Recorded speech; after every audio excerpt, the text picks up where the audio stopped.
Ayun na lumalabas. So, ang cause of death, Blunt force trauma. Wasak ang kanan na bahagi ng mukha niya. Bali ang kamay, bali ang tuhod, at saka dito sa likod basag, at saka yung kanyang ribs ay nag-linkage, ay shattered towards the internal organs. So, Medyo mataas talaga, mga 30 meters. 30 meters eh. Yung, 30 meters, sir. tsaka pure rock. Pure rock nang paalam sa lahat na confirmed na si former Yusek Cathy Cabral ang nakitang labi doon sa ilalim ng bangin doon sa Tuba, Benguet. Siya ay isinagawa ng isang autopsy at DNA swab, at unofficially yung DNA swab ay lumabas na siya talaga yon, plus the fingerprints, plus the identification of the family. Yan. At lumalabas rin na consistent sa investigation sa follow-up investigation. Number one, walang sa kotse, walang signs of struggle. Yun, oh. Walang blood stains. Number two, ang autopsy ay consistent with blunt force trauma from a high fall. A fall, From a fall. Nakahulog. Number three, mag-isa talaga siya sa lugar na yon nung binaba ng driver. Walang witnesses. Walang witnesses, pero turns out nung umaga sinubukan niya na. Nakita lang ng pulis, kaya umatras siya. Pero nung bumaba siya, parang pagbaba kasi ng driver ng 2 kilometers down para magpagasolina, pagbalik ng driver di na siya nakita eh. So baka doon pa lang tumalon na. Ayun na lumalabas. So, ang cause of death, Blunt force trauma. Wasak ang kanan na bahagi ng mukha niya. Bali ang kamay, bali ang tuhod, at saka dito sa likod basag, at saka yung kanyang ribs ay nag-linkage, ay shattered towards the internal organs. So Medyo mataas talaga, mga 30 meters. 30 meters eh. Yung, 30 meters, sir. tsaka pure rock. Pure rock ang binagsakan. 30 meters, wala so man ng mga tubig na 100. sumalo. Walang talon, walang puno, walang lupa, diretsong bato talaga. Bato talaga. So sana yung mga paborito nating trolls ay nakikinig ngayon. Yung mga para- conspiracy theorists dyan, no? Well, kung hindi sila naniniwala, pwede naman sila mag-volunteer. Yan. Tutulak namin doon para Oo, makita nila kung pareho talaga ang lalabas doon, di ba? Be careful what you wish Oo, for. di ba? Kasi Sek, pwede ba sumama dyan? Huwag ka magtulak, ikaw lang. Hindi ka magtulak. Ang aming tagapala nagtutulak. hindi kasi Pwede ba dagdagan yung tutulak? kasi sabi na nga ba marami magiging conspiracy theories dito eh. Siyempre mauna na yung mga tuwan-tuwa sa akin. Kaya sinigurado ko talaga na yung complete yung autopsy report, complete ang scene of crime report. Pati yung time in and time out yun ng hotel, nakuha na rin namin CCTV. Pumasok siya doon mag-isa, lumabas siya mag-isa. Sir, wala akong sinasabi ha. Yeah. Mag-isa. So wala siyang kasamang best friend doon? Wala. Sa BFF? Walang Kahit sa parking, wala. Mag-isa po Secured, siya. sir, yung hotel. Kasi, Naka-tape siya ngayon. It's considered a crime scene. aha. May nakitang dalawang bag na puro papeles pero hindi pa pwede pasukin. So siguro mami na yung hapon makukuha na namin yung warrant. Pwede namin makuha yung nasa para talagang preserve yung crime scene. Kasi ang balita ko nga po, inyong sinibak na o nirecommend na isibak itong mga polis sa Tuba, no? Dahil hindi nila tinrato na crime scene. Oo eh.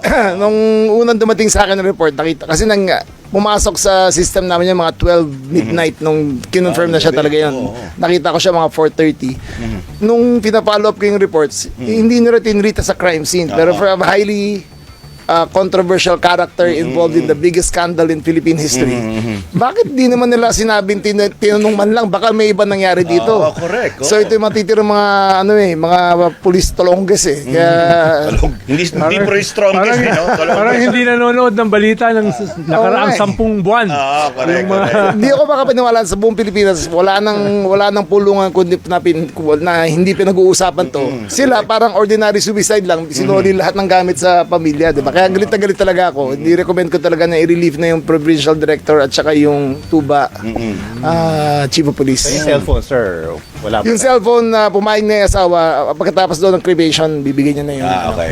Medyo So, naging kung natuloy creep na po yung autopsy, pwede na po nila. Kasi napanood ko din yung interview ng asawa nga na pinipilit nila. Buti naman po at pumayag na, no? Pumayag naman. Oo. And yung driver, sir, wala siyang sa pananaw niya. Wala, so far. Alam mo, ang number one virtue ng driver, marunong magtago ng sikreto yun. Yan nga, diba? oo. So, Driver yun Iba sikreto yung tinatago. Alam mo ba yun, Doc? Alam mo ba yun, Doc? Ha? Kaya wala akong driver. Oo, yan. Wala talaga nagmamana yung sasakyan mo eh. Oo. So, pero sa sinasabi niya, mukhang totoo naman. Pati yung cellphone ng driver, Pati kinuha na cellphone namin. niya. Okay. Oo, ini-examine namin. In-examine niyo po. Pero initially, may nakita na ba kayo? Kasi may lumalabas po ngayon mga litrato na nag-selfie si Manong driver, nag-selfie. Oo. Tama. Kasama sa likod niya si Yusek, former Yusek. Normal ba yun, Pero Michael? totoo po yung picture na yun. Totoo yun. Totoo yun. Ang tanong nila, what was that about? Anong paliwanag What's that ng about? driver? Normal ba yun? Hindi ko alam eh. Hindi ko alam eh. Hindi ko alam. Selfie driver mo kasama ko. Sa akin, hindi. Hindi ko alam. Pero, so, hindi, I cannot say to doon na nasa isip ng driver o na nasa isip niya. Pero, it was unusual to say the least. Pero tinituring na ang driver ngayon na person of interest. Tama po ba? Yes, person of interest siya. Ang secretary originally ay ayaw pumayag ng pamilya na magpa-autopsy at ayaw din nilang ibalik kaagad yung cellphone or other digital equipments ni Yusek.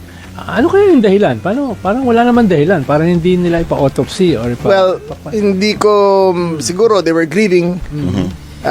Ayoko na magsalita para sa kanila. Pero in-invoke namin yung powers of the police no, na suspicious nature of death. A autopsy is mandatory. Dalawang taong pwede humingi niyan, mayor o PNP. So in-invoke ni Chief ng dati ang powers ng PNP para mapa-autopsy yung katawan. Bukod po sa kami nakikirami, syempre, ang taong bayan, kasi maraming Nakikirami katanungan, no? Parang may tuturing kasi itong national interest, no? Tama yun. Itong kaso po na ito, kaya dapat talagang tayo sigurado para hindi rin po tayo mapulaan na tayo may tinatago din. Tama po ba, Secretary? Tama yun. Kaya sinigurado ko, nung nakita ko na may lapses nung umpisa pa lang, galit na galit ako, sabi ko, sino pa, ano yung crime scene yan eh, dapat ma-preserve. So, follow up na lang Yung tao mismo. Yung tao mismo, di ba? Dapat ano yun eh, normal police procedure. Pero, kaya nga, hindi naman perfect ang PNP. At least, ginagawa namin yung remedial action. I hope it's a lesson to everyone. Lalo na ngayon, na ang daming involved dito. According to ICI, mga 1,000 individuals involved eh. So, dapat alam kagad nila kung may mangyaring ganyan. Is to preserve the scene of the crime first. Sir, tinatanong ni Tem sa may question agad ng ating publiko, live on sa comment section kung hindi ba daw delikado na saka pa ibabalik yung mobile phone, baka daw Tampering, oo. Kaya na-relieve ang chief of police. Yan. Kasi hawak na nila. Hawak na nila eh. Ibinigay Binigay pa. pa eh. Oo. Pero kahit kasi burahin yung laman nun, pwede pa rin Makukuha pa rin. mabuksan Kasi yun ma-recover, eh. sir. Oo, dahil may backup yun. Parang marami kang binubura. Ay, Medyo. Sanay. Diretso ako sa telco. Yeah. Mahirap na, baka i-check sa telco eh. No? Clear history. Oo. So, ibig sabihin, may mga pamamaraan pa tayo, no? Meron pa naman, Sakaling meron pa mabalam man. Kasi parang sinasabi, tama ba ako, Secretary, na hindi dahil sa pagkawala o pagkamatay ni former Yusek Cabral, ay titigil na ang investigasyon. Hindi. Tuloy pa rin yan. Death does not protect. Death does not protect the guilty. Siguro mahalaga lang na dahil hindi naman natin masisisi yung mga tao na may mga suspicions. Correct, no? correct. Oh. Dahil Lalo na sa Pilipinas. napaka-strategic nung pagkakapanaw eh. No? Saktong-sakto na siya ipapatawag, siya ay kakasuhan. Ba, tinatawag na siya sa Hindi siya dumalo eh. Sunod Hindi siya. dumalo, no? Siya din sunod Tapos yung role niya mismo, head ng planning. Ibig sabihin, alam niya lahat. Siya. Alam Tama, niya central doon, figure. no? Tama. Mismo yung dalawang senador, sinabi na nung sila ay senador pa, ay hiningian sila Oo. ng projects. Yung kapapasok lang, nakaupo lang si Senator Tito Soto at si hiningian sila Panfilo. ni Yusek Cabral para magpasok sa NEP. Hindi after the NEP, before the NEP, no? At hundreds of millions, no? Tumanggi lang sila. Kaya talagang mahalaga itong role. Sabi nga nung iba, siya yung linchpin doon sa sindikato sa loob ng DPWH. Dahil ang tagal niyang head ng planning. Correct. No? At nung panahon ni President Duterte, siya rin yung nag-facilitate nung 51 billion na napunta kay Pulong Duterte ng isang distrito for less than 3 years. So maraming mga ganun na hinawakan itong si Yusek Cabral. No? Kaya Yan ang konteksto. siguro maraming mga tao ang interesado na siya ay mawala. No? Kaya nagkakaroon ng shadow itong kanyang pagpanaw. No? Ay rin ang nakita ko na umpisa pa lang, alam ko na magkakaroon ng conspiracy theory. Lalong-lalo na yung mga mga fans mo. Yan. Sila maunguna dyan, di ba? Mga malilikot ang utak. Yan, Kaya sinabi ko, there's no other way to confront a conspiracy except to present the truth. Correct. Pero linawin ko lang, Sec John Vic. Kasi, siyempre, tinitingnan ko yung mga sa mga post din na yan, yung mga fans nga ni Sec Llamas, no? May sinasabi sila. Ang sabi mo daw kasi is parang walang foul play. Of course, no? Yes. Pero batay ito doon sa For, sa ebidensya. sa postmortem, sa autopsy, sa scene of the crime, wala kaming nakitang evidence of foul play. Walang struggle. Kahit sa mga kuko niya, walang nakitang skin cells na pwede mag-point. Walang gunshot wound. Wala siyang ligature marks sa leg. So, wala kami nakitang foul play. Hindi sa sasakyan. Sa sasakyan, walang dugo, walang signs of struggle rin. So, Pero yung sinasabi nga na mga conspiracy theorist, ang consistent din daw yung pagkakatulak, baka may tumulak. Pero ito Seka, bukod kay Yusek Cabral, itatanong ko sa ito, syempre, hindi ito lang ang pagtatapos. Meron pa rin patuloy na investigasyon at may patuloy pa rin kayo pong mga anggulo na dapat pang hukayin para i-put to rest nga kung sakasakali na may katagpo daw siya. Ang dami ko nakikita gano'n. May wala. katagpo, yung driver, baka uko. Hindi. Ganun po ba? Tinignan namin ng CCTV ng pagpasok ng hotel at paglabas at sa floor niya. Wala naman talagang dumating eh. Tsaka sandali na siya ron, mga 1 oras lang. Tapos bumaba rin. Tapos sabi sa driver niya, baba na tayo ulit. Tsaka ng umaga, nung 8 o'clock yung packet sila, tumigil sila sa very same spot. At tumayo siya sa edge kung saan siya nahulog. Yung litrato, nakita natin. Oo, tumayo na siya ron eh. Nakita sila ng pulis, sabi ng pulis bawal dyan. Kaya sumakay na siya ng kotse, tapos umakita sila. Kaya doon pa ng umaga, baka may balak na talaga.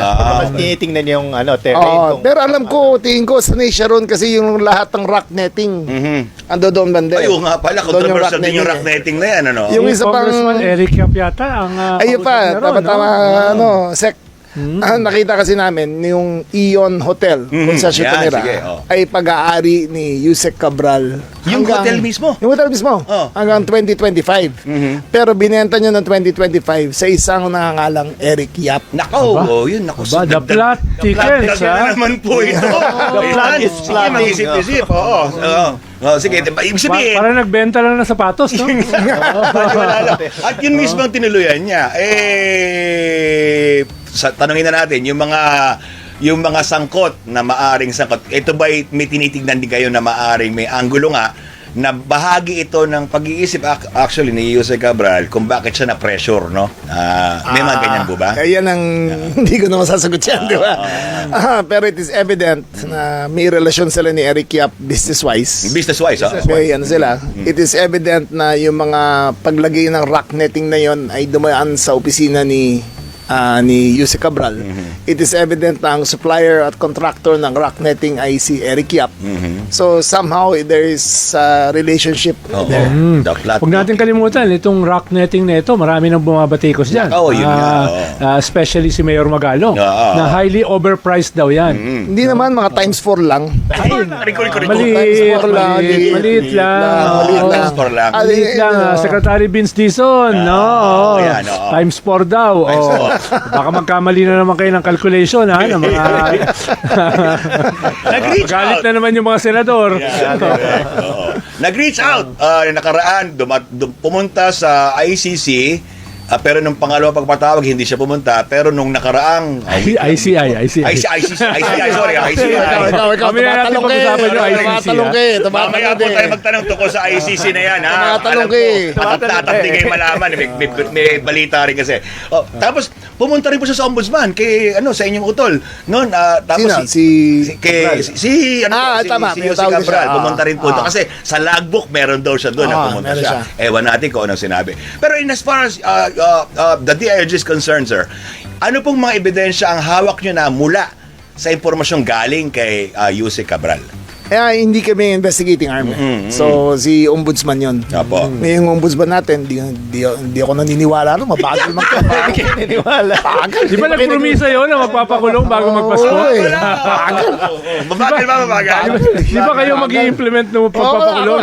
Ako, handa na ako kukulong ko lahat. Pero siya, sabi niya, lalabas siya. Hindi niya lalabas. Kaya... Bagal yung utol. Hindi. Habol naman si Diskaya. Hindi, pero sabi niya kasi, bago bago siya maglabas ng charges. Gusto niya Pulido. reasonable certainty for conviction. So, Correct. hindi katulad nangyari noong 2014, ng mga na-charge nun. Ito, gusto niya talagang, ang plano niya kasi dito ay bibigyan mag-file siya motion for a speedy trial. So, 10 trial dates lang ibibigay sa bawat defendant. No motion for extension. You have 10 days, assign ng justice yan kung anong days kayo magdi-defend. And within ng 10 days ay magkakaroon ng promulgation na. So, kung matuloy yun, we the first rounds of hearings should start February. Yan, ako. And by June, Valentine's pala. by June, most of them would have been either acquitted or convicted. Game changer yan, Secretary. Kung matutuloy yan ganyan, 10 days. No? Mukhang 10 days. mapupuno yung kulungan nyo. Mukhang kailangan nyo dagdagan yung mga... Kaya nga, Kasi maraming Bibisita mo lang, nakita Maraming natin. Oo pinakita nga. kulungan Oo, si eh. Secretary, Oo nga. pero mukhang kukulangin pag ganyan kabilis yung mga... Hindi, malaki yung kulungan na yun. Malaki yung kulungan na yun. Kaya nga, wish ko kay Santa. Yan. Sabon. Sabon. Siyempre, di ba? Kasi baka yung binibigay na sabon doon, yung katulad ginagamit ni Secretary, yung disupot na, na maliit, di ba? Ganun, oo. Baka di ba, maliit lang, di ba? Oo, ito, gusto ko yung may tali. May tali naman. Ay, yung sa akin, pa 3 hours lang yun. Ginagawa mo yung sarili mo. Huwag kang kanya. Huwag yung sarili mo.